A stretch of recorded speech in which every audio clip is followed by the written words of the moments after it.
Hello viewers, আজ নিয়ে এসেছি আরও একটি নতুন রেসিপি। আর এই রেসিপিটি হলো ট্যাংরা মাছ দিয়ে তেলাকচু শাকের একটি রেসিপি। তাহলে চলুন আমরা তেলাকচু শাকের ডুগা তুলে নিয়ে আসি। দেখুন বারান্দায় কি সুন্দর তেলাকচু শাকের ডুগা হয়েছে। এটা লাগানো নয়, এমনি হয়ে পড়েছে। এখন আমি এই পাতাগুলো তুলে নিচ্ছি। দেখুন আরও পাতা, এখানে অনেকগুলো গাছ দেখা যাচ্ছে ছোট ছোট। আর আমি এই ডোগাগুলো তুলে নিচ্ছি।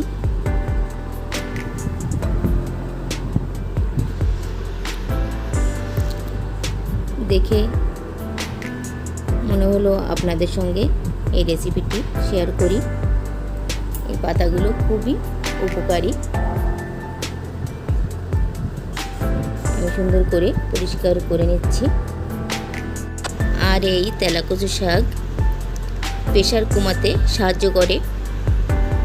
যাদের হাই প্রেশার তারা এই তেলাকচু শাকেরটা খেতে পারেন। শুধু প্রেশার কমায় তা নয়, এটা খেতেও খুবই টেস্টি। আপনারা অবশ্যই এই রেসিপিটা ট্রাই করবেন। দেখুন পাতাগুলো কত কচি, একটা পাতাও পোকা নয়।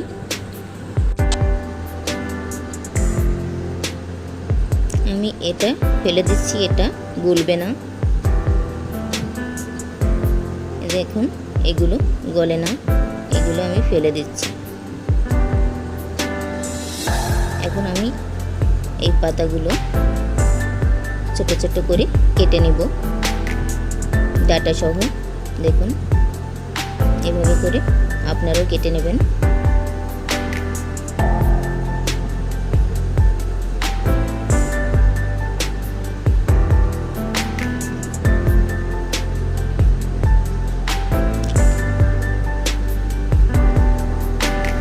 সব কোটা হয়ে গেছে। এখন আমি সব পাতাগুলো এবং ডাটা সহ পাতা আমি সুন্দর করে ধুয়ে নিচ্ছি।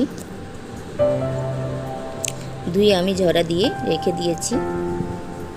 অপরদিকে আমি ট্যাংরা মাছ নিয়ে নিয়েছি এবং এতে আমি লবণ এবং হলুদ সুন্দর করে মেখে নিচ্ছি। মাখা শেষ। এখন আমি কড়াইতে পরিমাণ মতন তেল দিয়ে দিচ্ছি। তেল গরম হয়ে গেছে। এখন আমি ট্যাংরা মাছটা এর উপরে ছেড়ে দিচ্ছি। ওপাশ হয়ে গেছে, এখন এপাশ আমি ভাজি করে নিচ্ছি লালচে করে। ভাজি শেষ। এখন আমি একটা বলে তুলে নিচ্ছি। দেখুন এভাবে করে আমি ভেজে তুলে রেখেছি। এখন একই তেলে আমি কাঁচামরিচ দিয়ে দিচ্ছি 5টি, আর দিয়ে দিচ্ছি একটা রসুন। আমি সুন্দর করে ভাজি করে নিচ্ছি।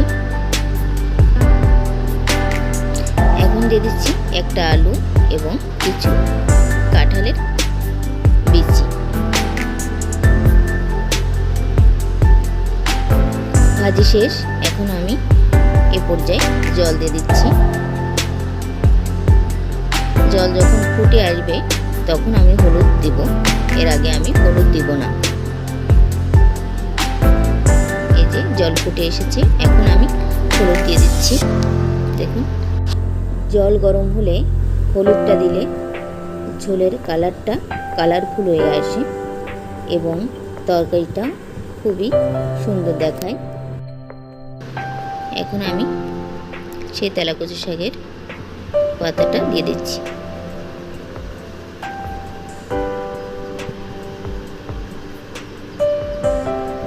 এখন আমি ঢাকনা দিয়ে ঢেকে দিচ্ছি 2 মিনিটের জন্য।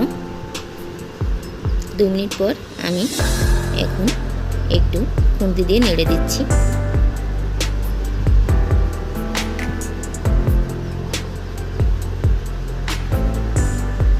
আলুটা নরম হয়ে এসেছে।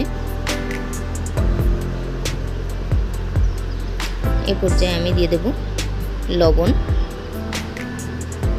আমি পরিমাণ মতন এখানে লবণ দিয়ে দিচ্ছি। এবং লবণটা দিয়ে আমি একটু ঝোলের সঙ্গে মিশিয়ে নিচ্ছি। আলুটা যেহেতু নরম হয়ে গেছে, এখন আমি মাছটা দিয়ে দেব, তাহলে মাছটা জাল হবে। ট্যাংরা মাছে একটু জাল না হলে ভালো লাগে না খেতে। এখন আমি ঢাকনা দিয়ে দিচ্ছি আরও 2 মিনিটের জন্য। 2 মিনিট পর আবারও আমি একটু নেড়ে দিচ্ছি।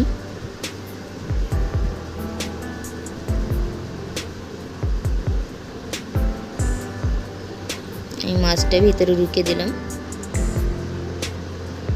এখন কাঁঠালের বিচিটাও নরম হয়ে গেছে।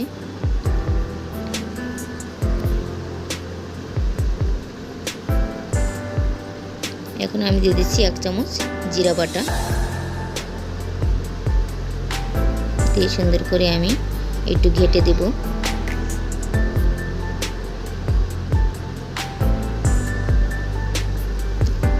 খুন্তি দিয়ে আমি সুন্দর করে ঘেটে দিচ্ছি।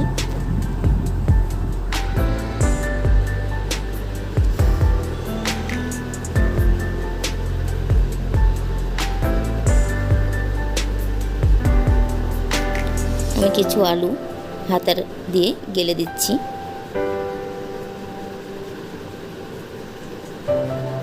কারণ আলু ঘেটে দিলে তরকারিটা গাঢ় হবে আর খেতেও খুবই টেস্টি হবে। আপনারা অবশ্যই এই রেসিপিটি একবার হলেও ট্রাই করে দেখবেন, খেতে দারুণ লাগে। আবারও আমি 1 মিনিট ঢেকে দিচ্ছি।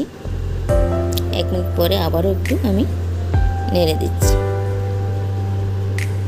দেখুন কতটা কালারফুল হয়ে এসেছে।